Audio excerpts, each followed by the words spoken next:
What's going on, everybody? Here to give you guys your review for Real Housewives of Atlanta season, what is it?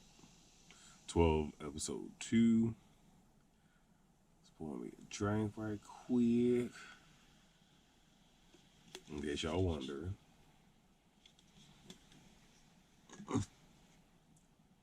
Alright. So we start off with Cynthia and Candy.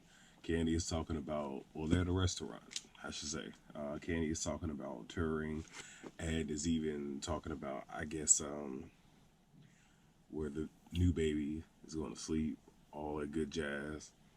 Then Portia joins them. She talks about breastfeeding and you know how with it, you have one going this way, one going that way.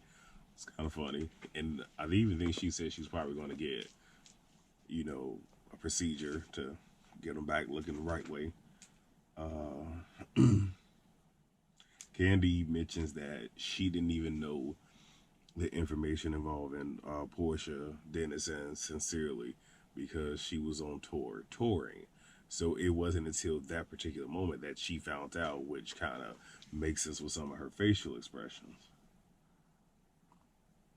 hmm And I also forgot to say that Portia had mentioned that she's not she's not going to have another baby if it means having another baby with another man. So we don't know what's in store for her and Dennis, but if she ends up leaving him, get with somebody else, she says she's not having any more children. And the girls begin to, dig into Portia's business, and Portia says that, she's not in the house with him. He's not in the house with her anymore. She doesn't keep PJ away from Dennis, and even says that he had asked for the ring back. But I will say in that scene, it was nice to see that her and Candy were able to kind of move past it because it seemed like, based off how last week ended, that probably wasn't going to be the case.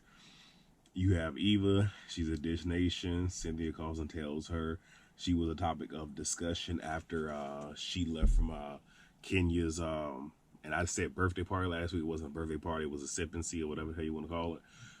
But Eve was just like, I need not be a type of conversation that happened last year. And we see how that all turned out. Then we get Kenya. She's on the phone with Mark, FaceTiming. And Mark seems to be controlling when it comes to Brooklyn and was doing a lot of questioning when it came to Kenya. Kenya had mentioned, I think it was Twirl that had licked Brooklyn, which is common when you have dogs around a baby. Granted, is it sanitary and all that stuff? No, it isn't, but I mean, it is what it is. And, dogs are, for the most part, smart. They know not to go too far when it comes to the little ones. But that was kind of weird. She even says that because he has 2 children and this is her first, that is a lot of questioning of her parental skills, and she finds herself having to choose her battles with him. But after only knowing him for a little bit and then quickly getting married, I mean, that does happen. So it's like you don't know this side of him, but it's definitely starting to, surface if all of this is for real and not a storyline. So we got Cynthia and Noel. They talk about Noel being away. Noel brings up the fact that she remembers a while back, and it was a flashback of her questioning if Cynthia was how did she say it exactly? If she had low self-esteem or lacked self-esteem because of her being with Peter and allowing herself to be disrespected the way that she was. And the look on Cynthia's face is like, yeah, I remember that having conversation. But she did go on to say that that pretty much has become the blueprint for her in terms of what she's not going to accept and not going to deal with. And one thing that I'll say to anybody that has kids or is about to have a child is be wary about what your children see. They're more perceptive than what you think, and more often than not, a lot of the times that actually sends the reverse message of this is what love is, so this is how I should be treated, and this is what I should be doing in a relationship. Lucky for Noelle, she was able to see that, okay, this isn't right, this isn't healthy, so this is not what I want to model myself or my relationships after. So that was good. I know Cynthia sort of kind of felt the way. Noelle even talks about, being fluid and not wanting any labels put on anything. So for her, she just likes what she likes. There's nothing wrong with that. And Cynthia is thinking about taking her to Pride. You have Candy and Marlo. They're with the kids. They're at a adventure place or whatnot. And Marlo mentions how pretty much she has a child in the house with her. How her nephew had called her and said that they're taking my mommy away. She was like, the police know the mental institution. Her sister deals with bipolar and schizophrenia, those two diseases. And that was them taking her. So now Marlo is pretty much mother auntie. I think they called her a Muntie. And it's just something new, something hard, especially because she doesn't know that life in terms of being a parent, being a caregiver. Candy goes so far as to say, I've been there because I had to, bring in one of my cousins, once upon a time. They also bring up Nene. Candy's kind of tiff with Nene. She says, hey, we're good where we are. It is what it is. But she then says tomorrow that you need to get to know the women and show them you outside of Nene, because the only time they really see you is when you're defending her. And was there anything else for that? Nope. Next page. So then you got Portia and Shamia. Pretty much you have Portia saying how motherhood has taken over their lives, where they used to talk about what wigs they gonna buy, what parties they gonna turn up at. Now they talking about Diabuzz bottles, the whole nine. Portia also says to her that Dennis spent the night, so it was kind of sort of Netflix and chill. But what happened is PJ had an appointment. They went. He wanted to stop by a liquor store. He came back to the house with her. They started watching a movie, but it was actually a series. And they kept watching. She kept drinking. Next thing you know, she woke up with him in the bed. So they did the bow chicka bow wow. So, but she does say that Dennis wants her to go to counseling, and she's going to do it. She feels that is a good step. And Shamia was saying, I'm all about pro counseling, and so am I. You have Cynthia and Kenya. Kenya is at a store purchasing things, I guess, to help cleanse the aura and whatnot, given the whole, what was that, Eva situation. Kenya feels a way about Eva. Cynthia mentions she gave a gift, that Eva gave a gift, and Kenya was like, yes, she did, and too bad Brooklyn's not going to keep it. It will be returned. And Cynthia has said in her confession, though I wish she would have said it directly to Kenya, that you have Kenya flipping out over secondhand information. Now, of course, we know how reality shows are.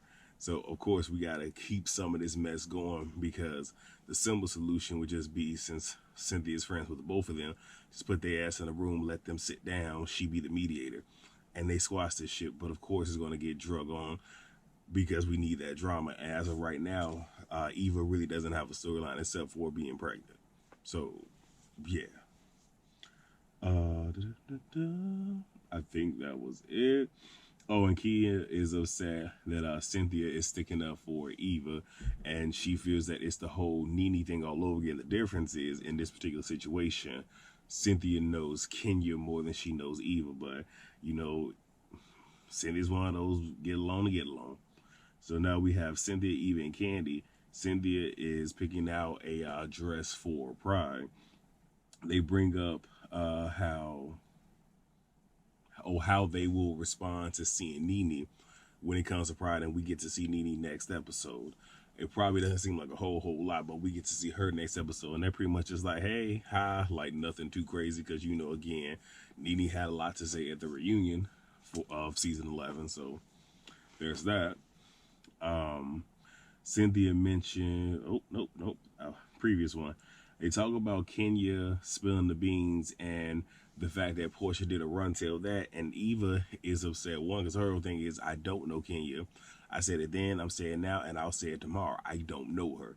So that's why I didn't bring my kids, and she should be worried about her kids and why her baby daddy was not, her husband wasn't at the party, blah, blah, blah, blah. So Eva's already on one. So again, this is creating that storyline for her. But she's more upset with Portia, not necessarily Kenya, because it's like, you running back telling stuff and you don't even know everything. you sitting here misconstruing stuff, telephone and whatnot. And she was saying that, hold on, wait, because I wrote some of this down. What did she say? That, while she was preggo, she tiptoed around her entire situation. She needs to mind her business. Maybe she should forward her some of the blog postings, and maybe she'll mind her business. She just had a C-section. She need to be worried about that healing, not me. I was like, well, so it seems like we'll get some good steam off of that, hopefully sooner rather than later. Because it seemed like they're doing a whole lot laying the foundation and letting stuff build, but we need to get a little bit of this mess going. So it ends with Portia. She's headed to therapy. She talked to her sister on the way. Later, during therapy session, she admits that Dennis had admitted to cheating. She muffed him, left without hearing his explanation. Portia says she's done with that. Later, she meets up with Lauren, gives her a bit of a rundown, and pretty much says that I seen you go through what you went through, and I'm trying to model myself behind that because you came back stronger. So that's my review. Real quick, fast, because they're giving some, but not a whole lot. So that's all I got. Please rate, comment, subscribe, and share, and I will see you guys next week. Oh, and also to all the veterans out there, happy Veterans Day. For those who watching, if you know a veteran, talk to them. You got some that might be going through some things, but remember that it's because of those that serve, to include myself, that many of us have the freedoms that we have because someone was selfless and put their life on the line to defend it. So that's all I got. Rate, comment, subscribe, and share. See you guys next week. Peace.